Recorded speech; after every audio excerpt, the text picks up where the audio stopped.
so much of me. Oh my God. It's a narcissist dream. This is wild. Oh my gosh. I have like right to, yeah, that's crazy. Well, let's hope that people are, happy to see a news live. Yeah. Hi. Hello.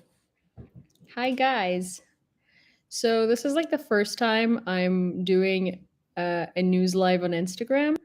It's also the first time in a very long time that I'm doing a live both on like TikTok, YouTube, and Instagram.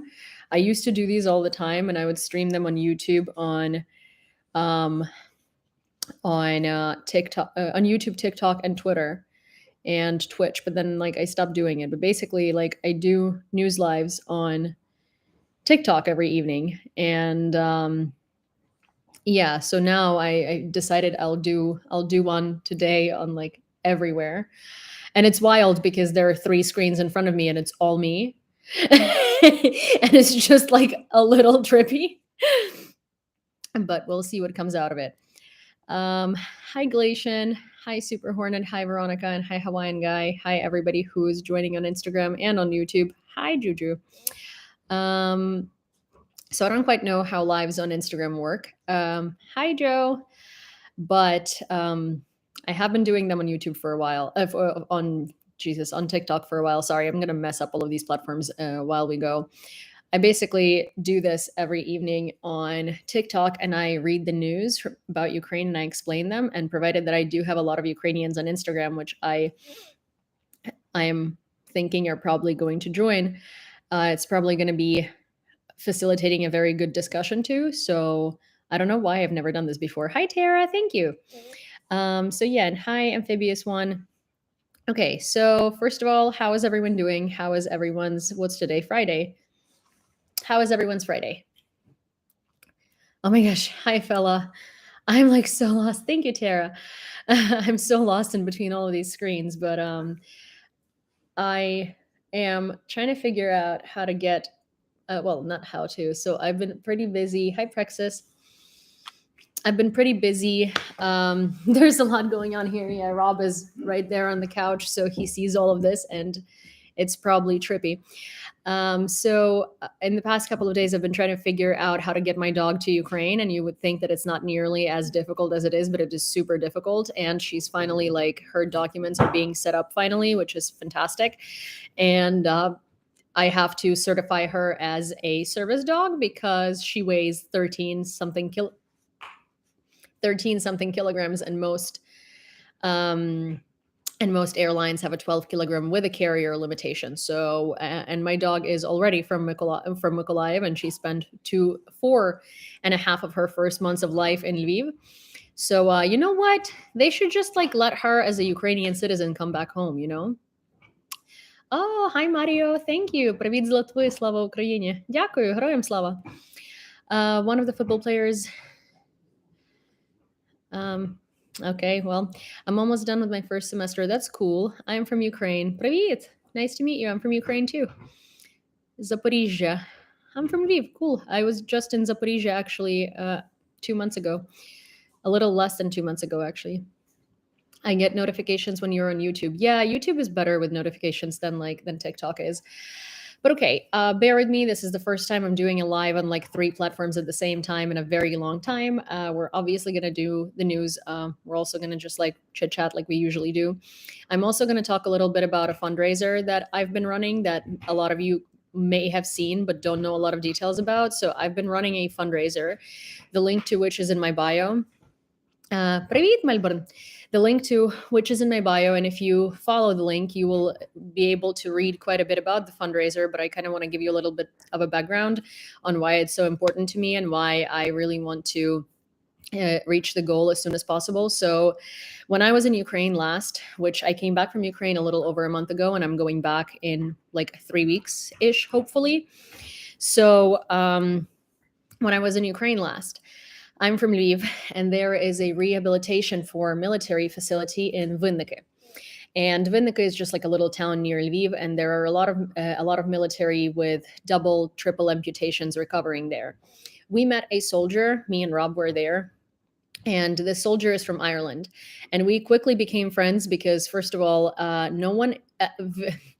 Very few people outside of his unit that's fully English speaking, even though they are contract soldiers with the armed forces of Ukraine.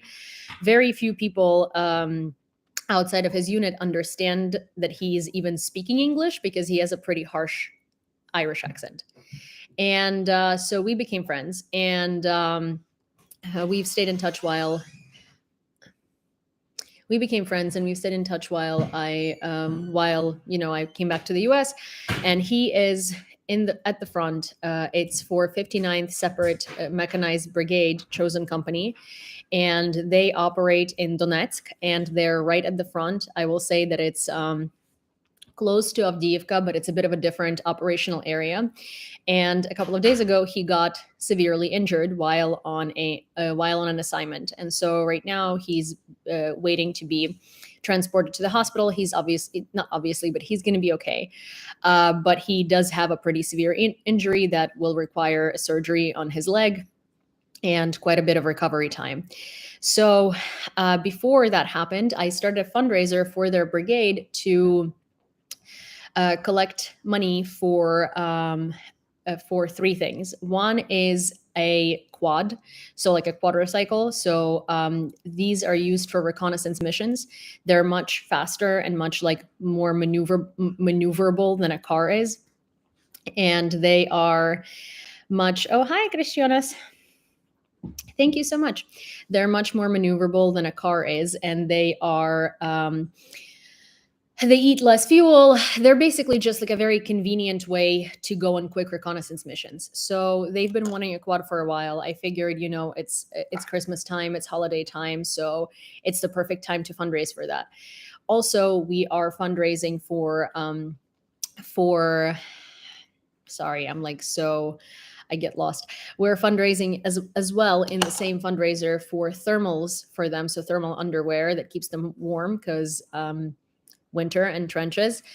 And also we are fundraising for food rations. So these are healthier food rations. They're from this Ukrainian company called Yidlo, and they make so when you're in the military, I don't know if you know this, but most of them eat, instead of eating food of any kind, they just drink protein shakes all day, every day, because it's quite hard to make food or even bother with making food. So a lot of them just literally drink protein shakes. So Yidlo stuff is this hiking. They're these like freeze dried meals that you basically put in hot water and they become a meal, and they're like couscous with turkey and things like that. So they're actually much better, and they're still easy on the go meals. We have so far raised $3,600 out of 6,000, but once we crossed the threshold of $3,000, so half, donations slowed down significantly, and it's been incredibly hard to continue fundraising for this fundraiser. And I will say that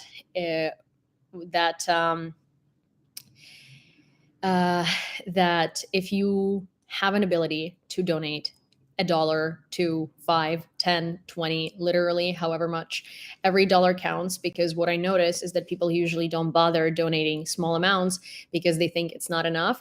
Everything is enough, and if 100 people think that $1 is nothing and they don't donate it, it's like $100 that could have been donated. So if you want to find out more about the fundraiser and see individual cost for each of these items that we're buying, it's in my link in bio. I designed the whole thing for it to reflect specifically what we are fundraising for. If you go on my Instagram story, there's still kind of a picture of me and my friend from the unit on Instagram. I cannot show his face because Russia has a $75,000 bounty on his head, and it's just not it's not like the best sort of thing for his safety or anyone's safety to sort of like to show more than just than just the fact that he exists.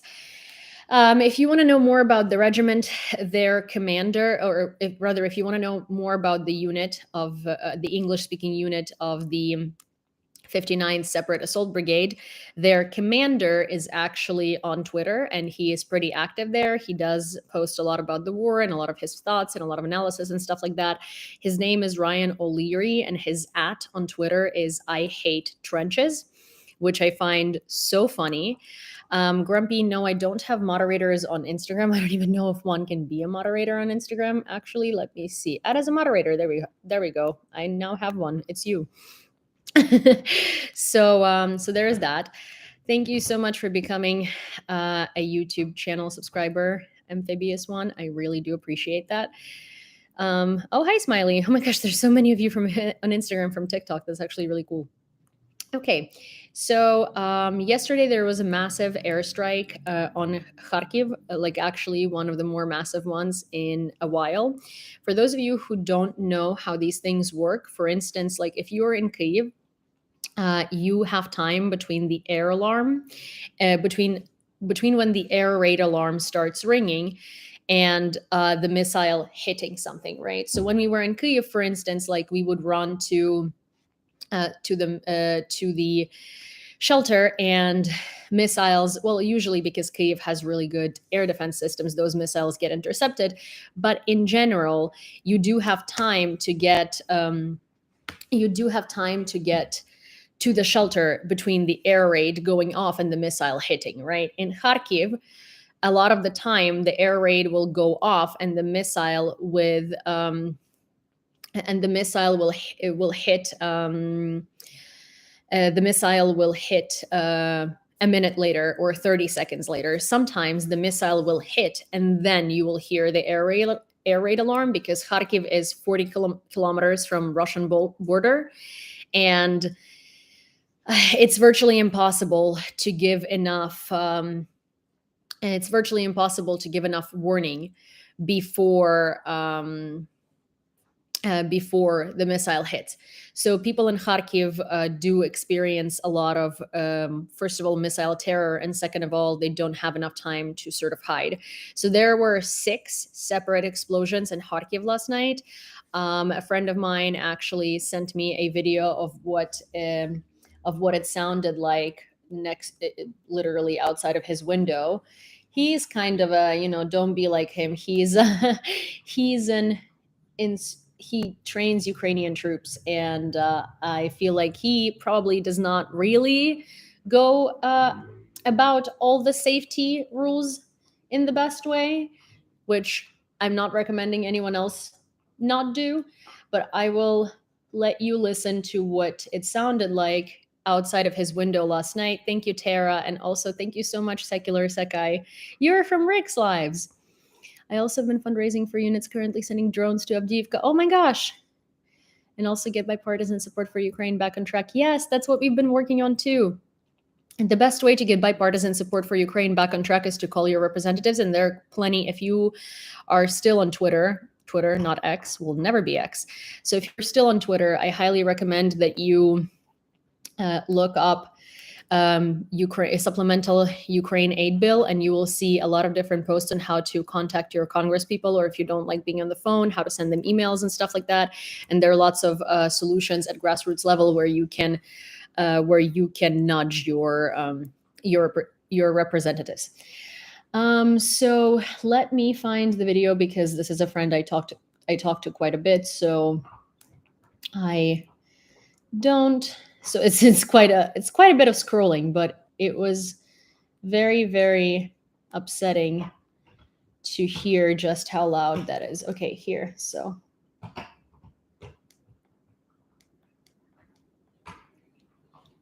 I don't know. Oh, there we go.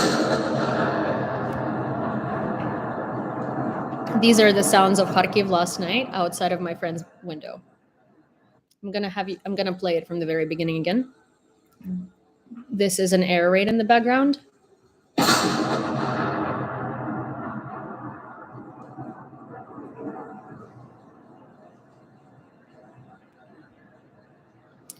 So this is what it's like to live in certain cities in Ukraine. This is actually terrifying, but people in Kharkiv are incredibly used to it. Yesterday, the missile terror was much more prof- profound than usual. Again, there were 6 explosions.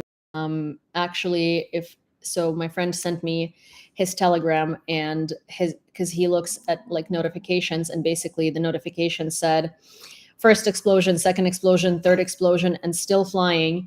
2 rockets in the air, fourth explosion, still flying. So at the end of the day, there were 6 recorded explosions. Well, actually, there are some people disagree. Officially, there were 5. A lot of people say that they heard 6. And the problem with cities like Kharkiv is that you do not get enough notice to actually hide from those. And very often, you will hear an explosion, and then you will have to go to the shelter, and then you will hear an air raid. Simply because, again, it's very, very close to the Russian border, and there's just not enough time in between the missile being launched and the missile hitting. And it's a really scary way to exist. It is really, really scary, and I really do not wish that upon anyone. Air raid in Ukraine. The enemy has launched the second group of missiles. The first group, after numerous maneuvers, turned to the Kyiv region and the capital. Those were shot down. The second just flew in from Kharkiv region. So this was yesterday, last night, or rather, it was the morning for Ukrainian people. It was about 7:54 a.m. There were lots of people who were on their way to work who just had to stay in the subway because it was a pretty massive air assault. And there haven't really been air assaults this massive in quite a while in Kyiv. There was one a couple of weeks ago that was really bad. But in between that, it's usually MiGs, or they will launch some missiles or some Shaheds, but they haven't done like a massive coordinated assault on Kyiv in a long time. Or not in a long time, I guess, relatively long time. But yesterday was, or rather this morning, was one of those. The military warned of a massive shelling being prepared by Russian terrorists. 14 out of 19 missiles were destroyed by air defense forces. As of preliminary data, 19 KH-101 and KH-555 missiles were launched. The rockets were shot down in Kyiv and Dnipropetrovsk regions. Some of the missiles hit objects in the Dnipropetrovsk region. The United States aims to encourage Russia to engage in negotiations regarding the terms involving Ukraine by the conclusion of 2024. As stated by Jonathan Feiner, the first deputy assistant to the President of the United States for national security. Feiner emphasized, our objective is to position Ukraine by the end of next year in a way that compels Russia to contemplate either entering negotiations with terms that Ukraine finds acceptable or confronting a more robust Ukraine. Well, with that said, American representatives will need to first give Ukraine all the aid that Ukraine has been asking for a long time now, and then and only then Russia is going to be able to confront a more robust Ukraine. Because right now, it's kind of silly to say this type of thing when Congress is freezing aid. Well, so it's not really Congress; it's House Republicans. So. I do want to talk a little bit about that because people have been asking me a little about that. So, what's the current death toll in Ukraine? UN is claiming it's around 10,000. UN has no access to occupied territories of Ukraine or even pre-frontline territories of Ukraine because the UN literally will not go into hotspots in Ukraine. First of all, 10,000 is not even close to an actual number of deaths. It is estimated that the number of deaths in Mariupol alone is 100,000 people. We have no access to the Donetsk region. We have no access to Luhansk regional parts of them that are occupied. We have no access to occupied parts of Zaporizhia. We have no access to the left bank of Kherson that was occupied, where the Novokakhovka disaster flooded most homes and did the most damage. There is going to be an incredible amount of graves that we're going to discover there, unfortunately. The death toll in Ukraine is absolutely not 10,000 people, unfortunately. It is in hundreds of thousands. And the UN is a useless organization because because they really have no access to colonies in Russia. They have no access to Ukrainian war prisoners that are being held in Russia and being starved to death and tortured. They have no access to occupied territories. And the way that they have conducted themselves about the war of Russian aggression that is in Ukraine really has been particularly useless. And Russia is still on the Security Council of the UN and on the Human Rights Council of the UN. So I will say that, first of all, since Russia has such a massive seat in the UN, you can't really trust their numbers because Russia. Read again? Because Russia is not. Because Russia is not to be trusted. Also, good morning, hello from Niedersachsen Oblast in Germany. Guten Morgen. Willkommen. Ich spreche Deutsch ein bisschen. Ich habe Deutsch studiert aus Schule für 11 Jahre, aber meine Grammatik ist sehr schlecht. Actually getting even more schlecht. But anyways,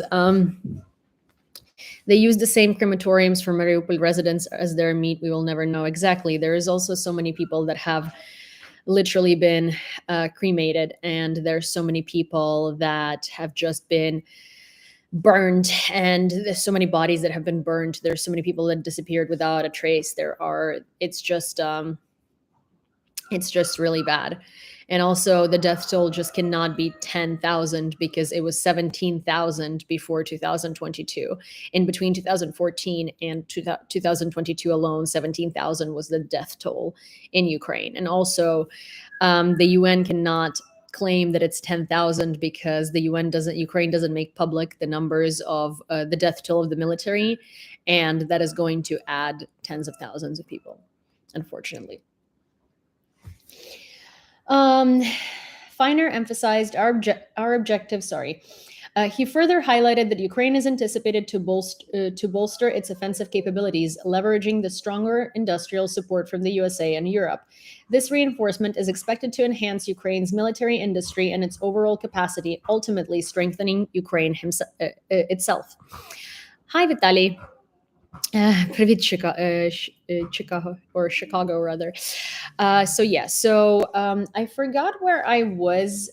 I forgot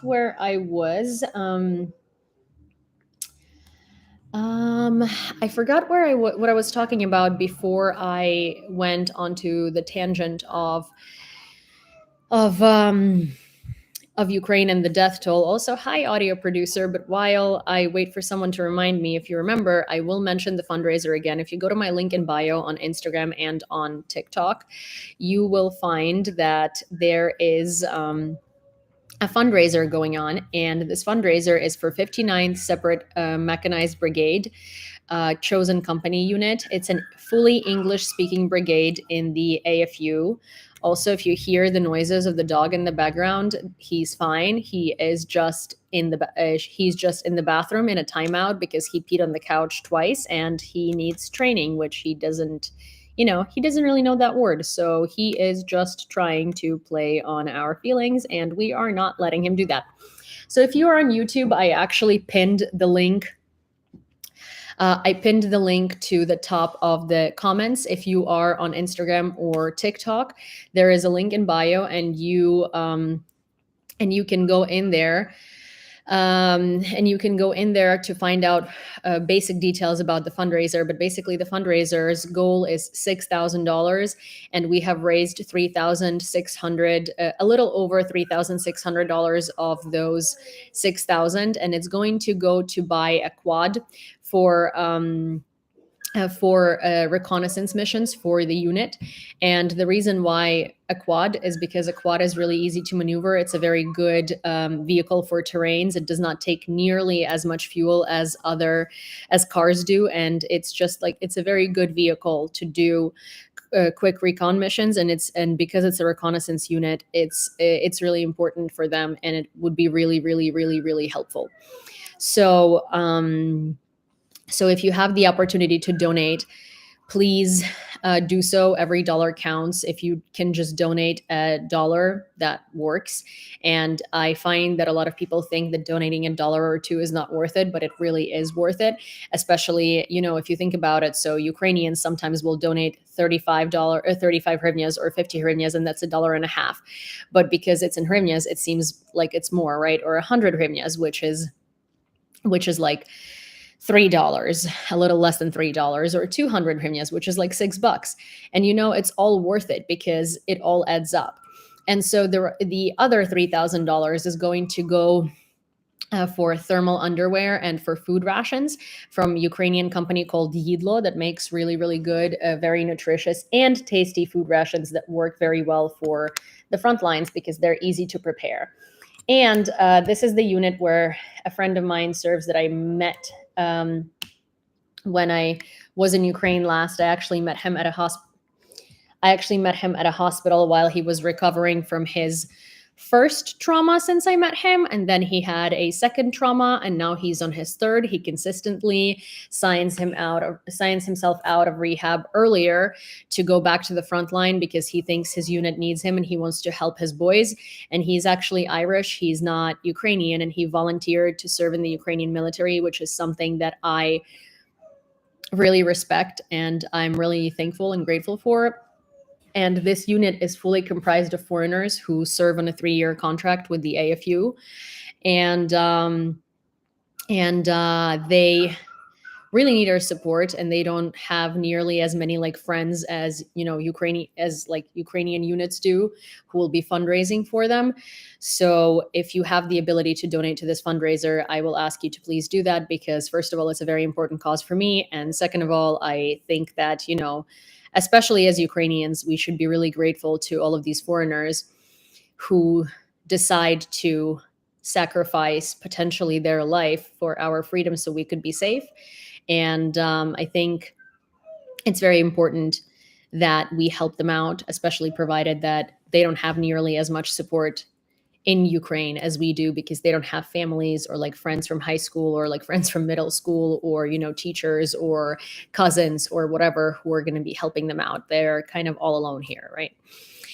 So, yeah, that's that. And yeah, if I see any donations, I will let you know that they came in, or if you did donate, let me know, because normally I can look on my phone, but provided that I'm using all the technology I have to be on YouTube, Instagram, and TikTok at the same time, I will not be seeing it immediately. But I keep a tally on Twitter where I update it every 4 to 5 hours, depending on, yes, I saw yours, Sky, thank you. Depending on whether we get new donations or not. So I usually, what is it? I usually update the tally on Twitter like every 4 to 5 hours. Also, if you do decide to donate to the fundraiser, you can do that through Wise, through PayPal, through Venmo, through Revolut, and through Monabank. So there's like an option for everyone. Okay, Armin. So you guys, a lot of you on TikTok are not familiar with this, but Armin is a viewer on YouTube. And when I used to do consistent lives on YouTube, he would always send a quote of the day. And so it's been a while, and it's been a while for me, but he's here. Thank you for watching, Armin. And he sent another quote of the day. Wars produce many stories of fiction, some of which are told until they're believed to be true. Ulysses S. Grant. Russia is hoping we ignore this lesson of history, hoping we listen to their lies. And so I really like this quote. I also usually find Armin's quotes to be very on point to the topics we talk about. And so I think it's really, really fantastic. Tridents against tyrants. Oh my gosh, that's so cool. That's so cool. And thank you for the contribution. So tridents against tyrants. I really like that name. Will this live be posted on Instagram? I don't know, maybe. I mean, I don't necessarily usually post lives on Instagram. It'll be on YouTube, so I'll leave it there. I don't know. I've never done that before. Orban said he had a wonderful meeting with Macron. Hungary's position before the December summit of EU leaders is very clear. The Hungarian prime minister wrote, he did not provide any details of the talks with the French president. So here's the thing, Macron likes to deem himself to be useful, and he was trying to do this in the beginning of the full-scale invasion, where he was trying to play mediator. But he simply just did not have political pull, and he did not have enough respect from other political leaders to be able to kind of like mediate between, anything. He kind of like took on too much. He thought that he could convince Putin because he thought that Putin respects him. But the thing is, like, Putin doesn't really respect anyone. And so it's not necessarily just about Macron, but also everybody knows that Macron is not the type of leader that could convince anyone of anything, because he just simply does not have enough political pull. So it's really, really funny right now that he's trying to say that he believes he can convince um, Orban of anything, because Orban is basically just a Putin shill. And there is not really much anyone can do to convince him of anything, because he is going to say and do what he deems is necessary and what is going to cause the most trouble, and what is going to help him manipulate and blackmail Europe for money the most. And the reason why I'm saying that is, you might not be aware, but Hungary is the biggest money draining country in the EU, and it brings in the least to the EU. Okay, Russian dictator Putin has expectedly announced that he will run for a new presidential term in 2024. Any guesses who's going to win this race? Of course, Putin's going to win this race. They don't really vote.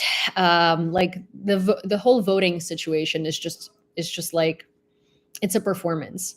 No one really, like, votes don't count in Russia.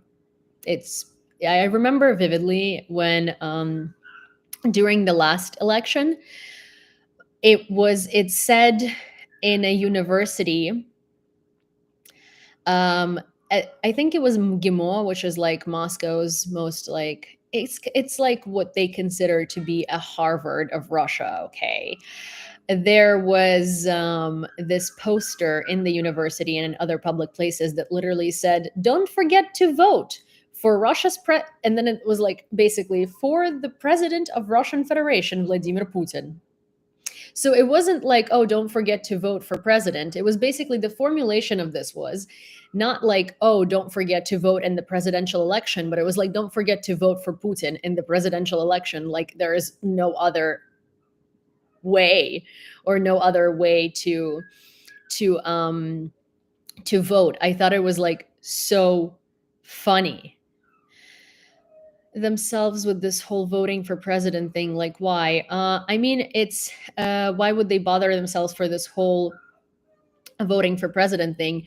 Because this whole voting for president gives the Russian people an illusion of democracy, because Russian people don't think, in majority, do not think they live in a dictatorship. They think that this is their choice, and they think that their president is doing what they want him to do, and they think that he is doing like the best job, and he is doing everything that's in their best interest. So it's just it's also sort of to pretend to be a democracy, because Putin consistently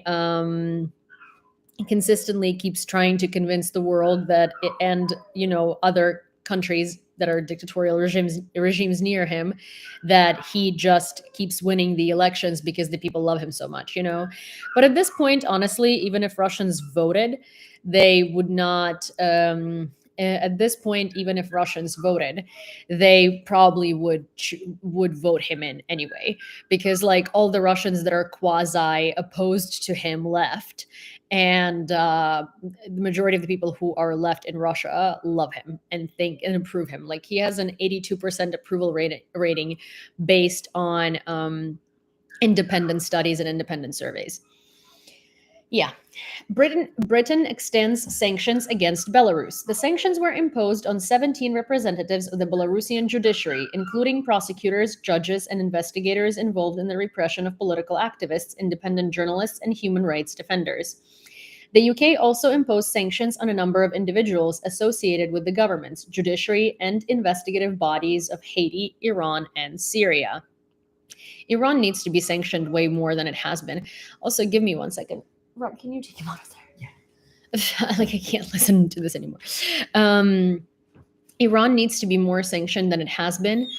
There will be what? There will be books on this calling in before they're published. Yeah, Iran needs to be sanctioned way more than it has been. Iran has been aiding and abetting Russia. It's obviously, we call it the axis of evil in Ukraine. It's Iran, Russia, and North Korea.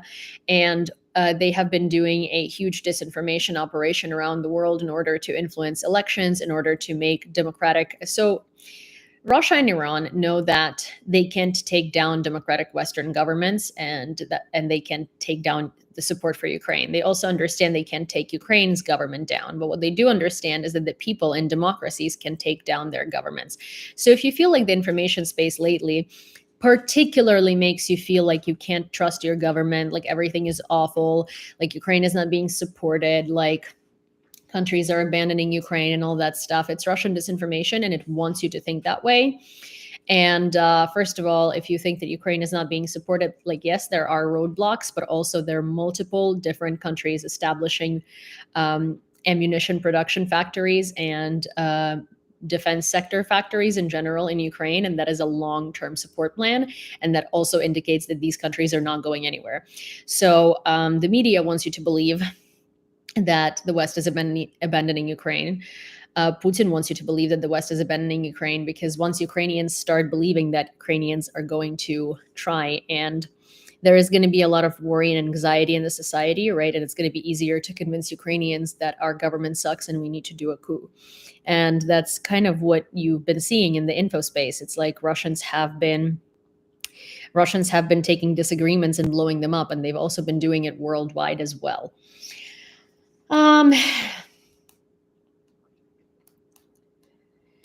In the period from February 2022 to August 2023, parts for drone manufacturing were smuggled into Russia through more than 70 countries, Molfar research says.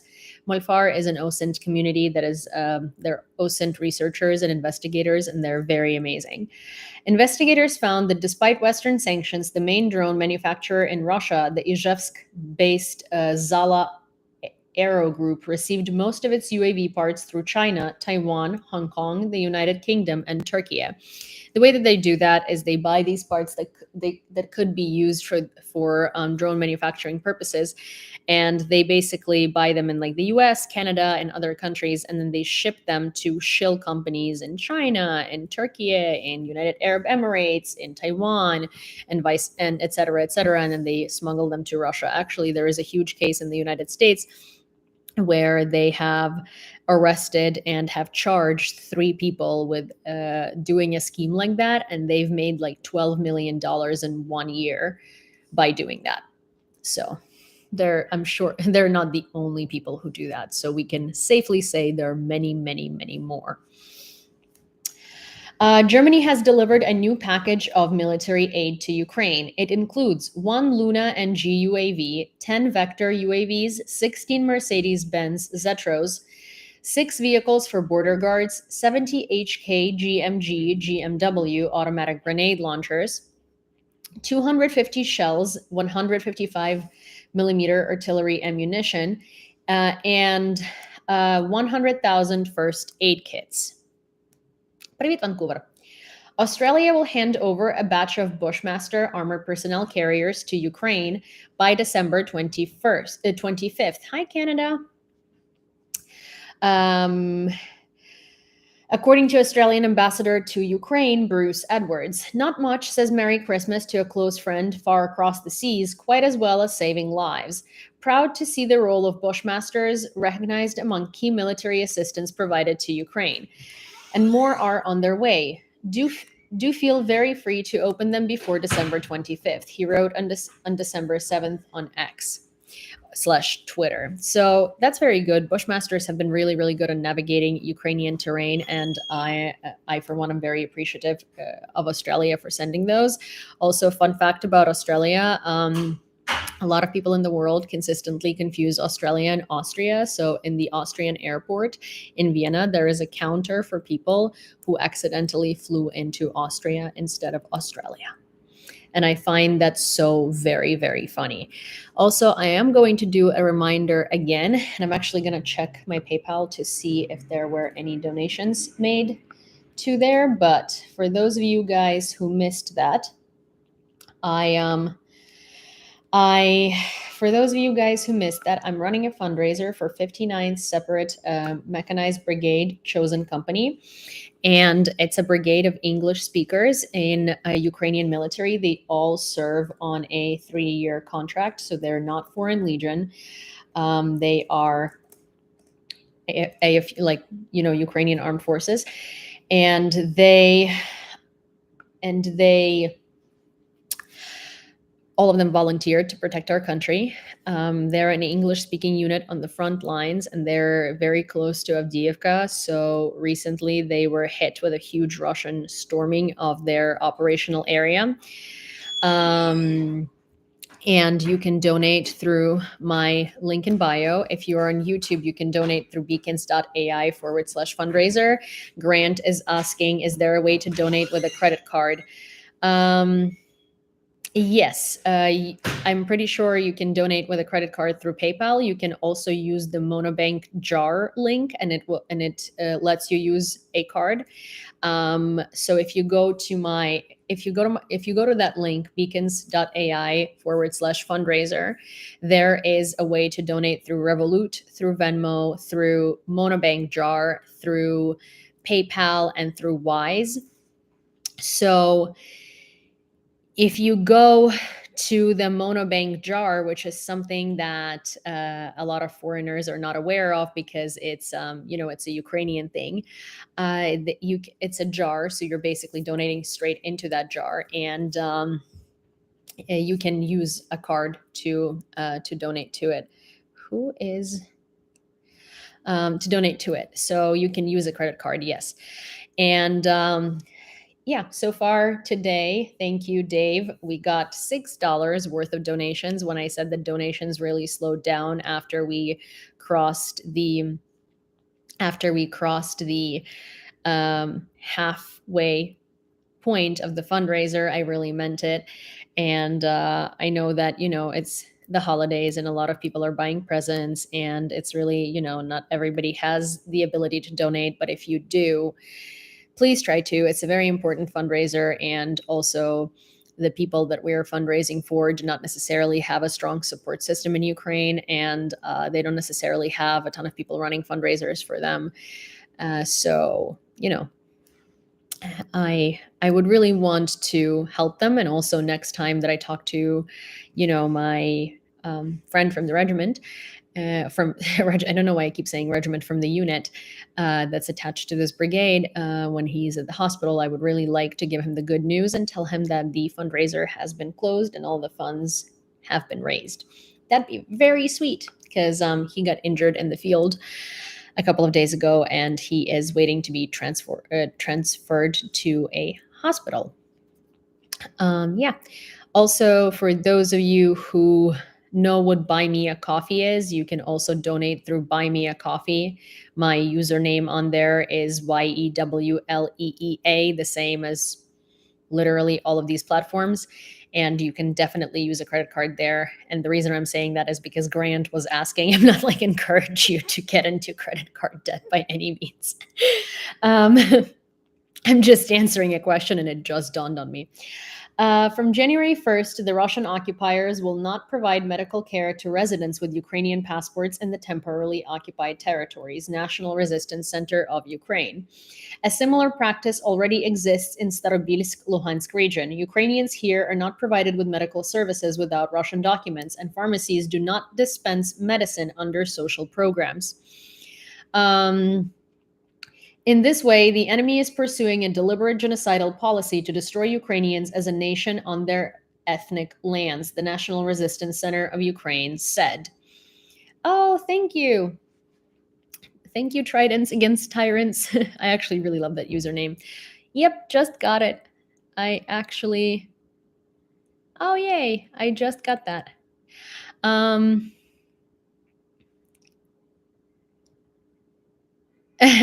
You're funny.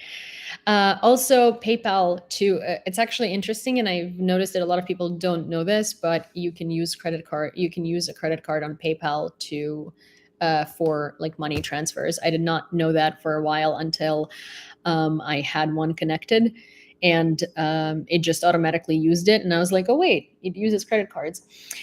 But so yes, um, from January from January 1st, Russians are not going to be servicing Ukrainian people who did not agree to take on a Russian citizenship or a Russian passport in occupied territories, and they're not going to be dispensing them medication. And this is just a tactic of scaring and forcing people into getting a Russian citizenship to then say that all of these people that they have occupied wanted to be Russian. And that's kind of what they do. They do the same thing with schools. Like if you refuse to send your kid into into this like Russian school that basically re-educates them and makes them like love Russia and think that Ukraine has Nazis and stuff like that, then your kids can be taken away from you by social services, and that's how they force parents to bring their kids into these horrendous Russian re-education schools that are it's a genocide. It is a genocide because they're trying to erase their Ukrainian identity. The Parliament of Bulgaria overcame the veto of the President of Bulgaria on the provision of 100 armored personnel carriers to Ukraine. The International Olympic Committee admitted Russian and Belarusian athletes to the 2024 Games in Paris. They were allowed to speak in a neutral status that is without state symbols. So this is really fucked up because most Russian athletes are not neutral in the very least. Most Russian athletes actually are members of the military. Most Russian athletes are high-ranking members of the military, and there is a very tiny percentage of those Russians that actually do not support the full-scale invasion, and just because they're not competing under the Russian flag does not make them neutral. It doesn't mean that they're not paying taxes in Russia and supporting this invasion. Also, again, most of them are members of the military. Yes, the International Olympic Committee is incredibly corrupt, but also there are a lot of Russians, like high postulated Russians, sitting on the International Olympic Committee, related to the Olympic Committee, and have a lot of pull in the International Olympic Committee. And that's how Russia manages to continue staying on the world stage while it's waging a genocide. And it wants it to be so because it wants people to normalize Russia participating in worldwide events, which is really, really screwed up, to be honest. According to Alexander Shtupun, the spokesman of the defense forces of the Tavria region, Russia has withdrawn over 40,000 troops towards the Avdiivka direction. He mentioned that the occupiers have been experiencing significant casualties in that area. However, despite these losses, there is a rapid deployment of reserves, specifically Storm Z and newly mobilized units. Shtupun highlighted a concerning situation within the troops, describing the command's treatment of them as extremely harsh, akin to animals. Reports indicate instances where soldiers are left without adequate provisions, such as food and water, resorting to consuming snow. There are numerous cases of frostbite due to the severe conditions. Nevertheless, there seems to be a continuation of their advancement, given more by fear of their leadership than the fear of death, because their leadership actually very often threatens to kill them if they leave their positions. So it's kind of like, and their leadership is not going to just like, kill them by artillery fire. No, they're going to like torture them. So yeah, that's why these Russians are like scared of their leadership. Um, and consuming snow. I mean, I'm really, really, really not surprised on that one because, yeah, they don't really get enough reinforcements. They don't get good reinforcements from the Russian leadership. I mean, what can we expect from Russia, to be honest? They treat their own people like garbage, and they don't really care. The people are just bullet meat for them. They consistently keep freeing um, prisoners to go to the front lines in Ukraine. Oh my gosh, what is that thing? What was that? Did you see that? Sorry, for those of you who are on Instagram, what was that? that was very interesting, like the little thumbs up thing. Do you support passing a clean Ukraine bill without hurting immigrants? Yeah, I do. I mean, like, I don't want to hurt immigrants by any means. The thing is that, like, I do think that Ukraine aid bill needs to be prioritized, not only because, like, Ukraine, because of like the war in Ukraine, but because if you don't pass that bill and Ukraine um, cannot weaken Russia, then you're going to continuously keep seeing these you're going to continuously keep seeing these awful things happen in in the information space that are aimed at you taking down your government and taking down your good politicians and voting for like these politicians that appeal to your emotions, whose actual policy is um, whose actual policy is to take away all of your rights. So I really think that I don't want to hurt immigrants at all. And I really, really, really hope that Democrats are going to be able to negotiate a better resolution, because currently the bill is being held up because Republicans are actually trying to um, pass draconian laws for the um, for the border. And I really, really hope that Democrats can negotiate them. And I really hope that they can, come up with a solution that is not hurtful to immigrants. But I don't know, because at this point, I think that the Republicans are just trying to get in as many fucked up laws as they can, because they know that the Democrats will have to, like, they will not back down on approving aid for Ukraine. Also, so far we have raised $61.27 on this live. So you guys are freaking cool and fantastic. For those of you who might be new here, we are raising money for 57 separate motorized brigade. I keep wanting to say assault, but it's not assault, it's separate motorized brigade, chosen company unit. Someone very close to me serves in that unit. I met them when I was in Ukraine last, while they were recovering at a hospital, right before they promptly ran back to the front line. This unit is fully comprised of English speakers. They're all foreigners, and they have dedicated their life to serving Ukraine. They came there as volunteers, and it was absolutely their choice. And I have a lot of respect for them, and I really, really thank them for doing what they're doing. And we are raising money to buy a quad for them for reconnaissance missions, thermals, and food rations, like nutritious, good, tasty food rations. Because if you know what military people eat, they literally drink protein shakes all the time because they do not have time to make meals. And these are actually really easy to prepare, and they are very, very good. So all in all, we were fundraising $6,000. We were able to fundraise 3,600 something. I can't tell you right now because it was over 3,600, and we also just raised about $67, I believe. I just said the amount, but yes, Grant, I got your PayPal. So yes, 61.27 is what we raised today so far. And I haven't seen Venmo or the Monojar, so maybe there has been so maybe there we raised more, but basically it stalled quite a bit after we crossed that $3,000 mark, because that's half of the money, and that's therefore, it's been quite difficult to fundraise. So I am asking you, if you can donate, please do so. It does help quite a bit. Oh, thank you, Andreas. We just got another donation. So we have now raised $71.27, which is very amazing. And trust me, if you feel like a dollar or two or three is not going to help, it actually helps quite a bit. So whatever you can donate, please do. And I'm really hoping that we are able to close this fundraiser before Christmas holidays. And, my friend is injured and he is he's going to be getting to the hospital. And I hope that next time I talk to him, I can tell him that we did close the fundraiser. Hi, Odin. And yeah, in Zaporizhia, an alley was planted in memory of the defenders of Mariupol. 30 Scandinavian rowan trees were planted by relatives of National Guardsmen who remain in Russian captivity for the second year in a row.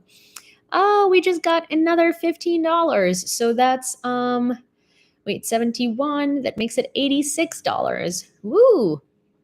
So we raised $86 on this live. That's very cool. You guys are fantastic.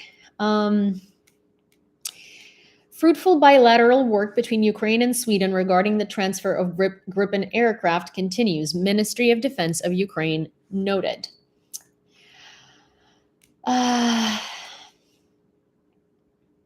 Okay.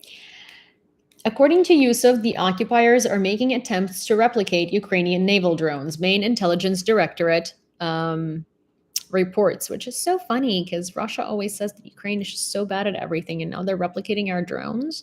Weird. He stated they're actively engaged in this effort, meticulously gathering debris and remnants of Ukrainian naval drones. Their objective is to salvage functional components from the remains and endeavor to establish production capabilities. Ukraine came up with these naval drones, and they're very effective and they're very, very, very good. So Russia is trying to basically salvage parts of these kamikaze drones, and they want to see how they're built and how they're made so they can basically do knockoffs of them. That would help Russia in their conquest. If Putin is elected to another 6-year term, he will surpass Stalin, who led the Soviet Union from 1924 to 1953, and become the longest reigning Russian head of state since Empress Catherine the Great in the 18th century, says Der Spiegel. Yeah, democracy in Russia. You know how all the tankies are like, Russia is fantastic, yet they don't want to live there. Like Jackson Hinkle, like he will go visit it and he will say how cool it is, but then he'll come back to the United States because obviously he doesn't want to live there. Yeah. Finland provided Ukrainian border guards with stoves, those like easily mobile stoves that they can use for both heat and for food, and that's really, really cool. Thank you, Swami. I wish that people started calling Finland Swami everywhere. Wasn't there a sea drone that washed ashore that Russia has retrieved? Well, they also retrieve parts of kamikaze, like of those. So those drones are kamikaze drones, and they just retrieve their parts and see what is like salvageable to kind of like use it in their, for their purposes. So. Alrighty, guys. Well, that's all I have for you for today.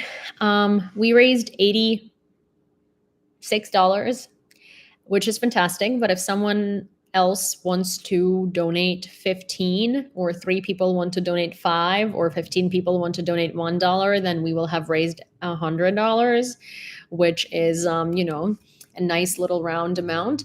So if you do have an ability to do that, beacons.ai/fundraiser, and you can find the option to donate there. And I will be super, super, super, super, super super grateful. And for those of you on Patreon, I will post wait, trying to do it now. Oh, thank you, Gord. And for those of you who are on Patreon, I will post a time for a Zoom call on Sunday shortly. And I will also post a little picture. You might have seen it on Instagram, but you haven't seen the full thing. And so, I will post a picture for you, a surprise picture, so you will be able to see So you will be able to see, just, you know, I won't tell you what the picture is about, but you'll find out soon enough. And for those of you who didn't know, I have oh, wait, I just got a notification. So it means that someone probably donated. Oh, yay! Wait. Thank you, Olga. Gord, are you Olga? So we just got another $25, and that means that we, I think, raised I done 20 and 15, 35. So we raised $110, which is really cool. Um um no. So someone's asking, you can send it through PayPal, which is, so if you want to make a donation, it depends.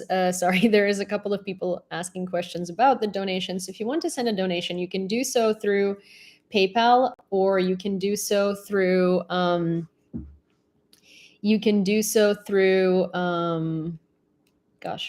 you can do so through PayPal, or you can do so through Venmo, or you can do so through basically this link that's the link that is attached to the comments at the top of YouTube comments, the beacons.ai/fundraiser is how one can donate. And also, if you want to donate straight to PayPal, um, oh, Olga and John Snyder, thank you.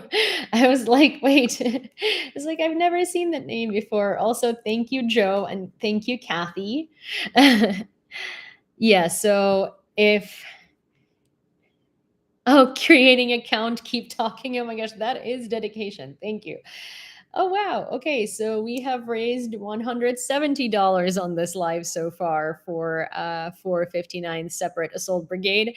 And there is Gord, who is dedicated and creating a PayPal account to donate to the fundraiser as well. There is also Viper, who wanted to make a donation. So I guess I'll hang out here, and you guys can ask me questions and I will answer them to the best of my ability. And I will just wait to announce these donations because you know, it's it's always nice in, I think announcing donations is kind of nice. And I don't ever know if the people who did donate want their name announced, so I just kind of announce amounts and do the tally. But I don't know if sometimes, like, I've had people message me and say that don't want they don't want them announced. Can we see Cindy? I mean, she is snoozing right there, and I can't really turn my computer to show you Cindy because well, fine, I'm gonna go disturb her just for you, John, so you can see her. I'm gonna go grab my dog and I'm gonna bring her so you can see her. How is Anastasia? Good, but it was a short documentary. In fact, it was a 17-minute documentary. It was very, very short, but it was a very, very cool documentary about a theater, about an opera theater in Kharkiv, and how the dancers came back to dance there because before this, it was for a year, it was closed shut because of all the missile strikes. And at some point they decided, you know what? No, we're going to continue dancing. So they returned. Sinona, Cindy, come here. Cindy, come here. Cindy. Okay, what if I gave you a treat? How about that? What if I bribe you? Cindy. Oh, I knew it. I knew it. You corrupt little munchkin. Okay, so for those of you who don't know who this is my dog, Cindy. She's a French bulldog. She's from Ukraine. She's from Mykolaiv. She knows these cute little tricks. Let me show you. Cindy, слава Україні, слава нації, пиздець Російській Федерації. Good girl. That's Cindy. She's a good Ukrainian dog. She's a fantastic Ukrainian dog who knows exactly what to do and who knows the right tricks.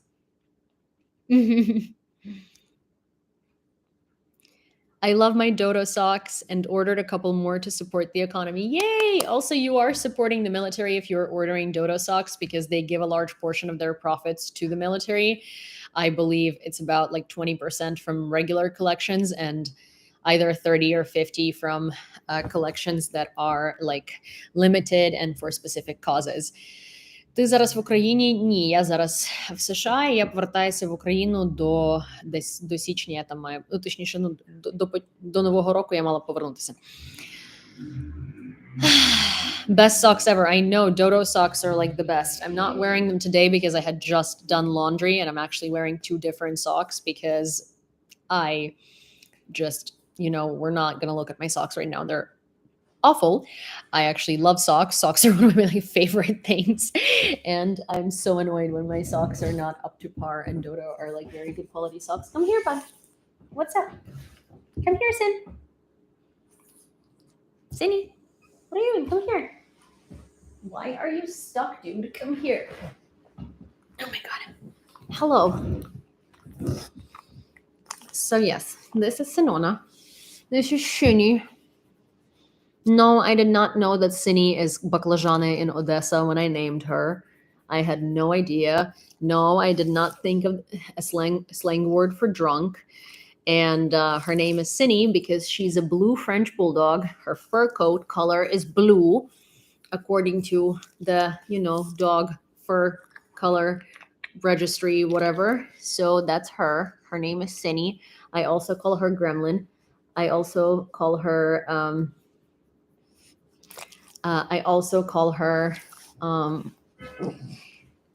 Gargoyle. I call her Baba. I call her Jaba. I call her Zuzia. I call her a lot of random things that are not reasonable. Oh, I received a notification. I think. Oh wow. Oh, Gord. Thank you very much. Oh my god. I think we're now at like, how difficult that was. Oh my god. I can imagine, but thank you so much. That was very dedicated and very generous. We are currently at $310, I believe, for this entire live. And I don't know if Viper meant it or if that was a troll that just came in. I never know, but if if wait, sorry, this is so funny. Gord, thank you so much. That was a very generous donation. 3 pro last year. Oh, a drone. That's so awesome. Thank you so much. Drones are so important. Drones are one of the most important things in this war. I don't call Cindy Princess. I do call her Grumpkin. Thank you, Grumpy. I do call her Grumpkin. I call her Grumps as well. I have friends there. Oh, are they fighting or civilian friends? I never know anymore when people say that, but thank you so much. Oh, they're fighting. Well, do please thank them for their service when you get to talk to them. Because I always I appreciate everyone who's fighting at the front lines, but it always kind of like strikes me when foreigners come and fight in Ukraine for our safety and for Ukraine's freedom. It really, I really, really, really have a lot of respect and a lot of thanks for that. So maybe we can all do a round of applause to all the foreigners who fight in the AFU, especially in honor of the fact that this fundraiser is for foreigners who fight in the AFU. And I think me and Cindy are gonna go, but this is actually not nearly as bad as I thought it would be. So, as in having 3 platforms again at the same time. So I think I'm gonna start doing lives like this again. So I will see you guys tomorrow. Yeah. AFU for the win. Yeah. Thank you. Thank you, Grant. Thank you, all of you who have contributed to this live with liking it, spreading it, commenting, and thank you everyone for contributing to Ukraine and for, caring and listening to the news and supporting our country. And I really appreciate all of you guys. And I will see you tomorrow with more news. And for those of you who don't know, I have a podcast that comes out about once a week right now, but will be 2 to 3 times a week. And it is Ukraine War Brief. And we have recently gotten an addition to our team. His name is Aidan Aslan. You might know him better as Kosek Gandhi, and he is going to be hi Ozzy T, and he's going to be helping us with military analysis. Our podcast is usually about 50 minutes to an hour and change long, and it's very detailed. It goes over multiple different sections. It's from the front, from the temporarily occupied territories, from Ukraine, from Russia and Belarus, worldwide news, and military and tech. We also have snippets of interviews with experts in a given field we are discussing. So Harvard professors, certain journalists, it's a really great podcast. Give it a whirl. It's available on YouTube, Spotify, Apple Podcasts, Google Podcasts, and it's called Ukraine War Brief. So please do that, and I shall see you tomorrow. Bye, guys. He added his first commentary today. Oh my gosh, I'm gonna go look at it. Hi, Robbie. Stop. You're in the background. Okay. Bye, guys. Thank you so much. Heroyam Slava, and I will see you later. Okay. Bye.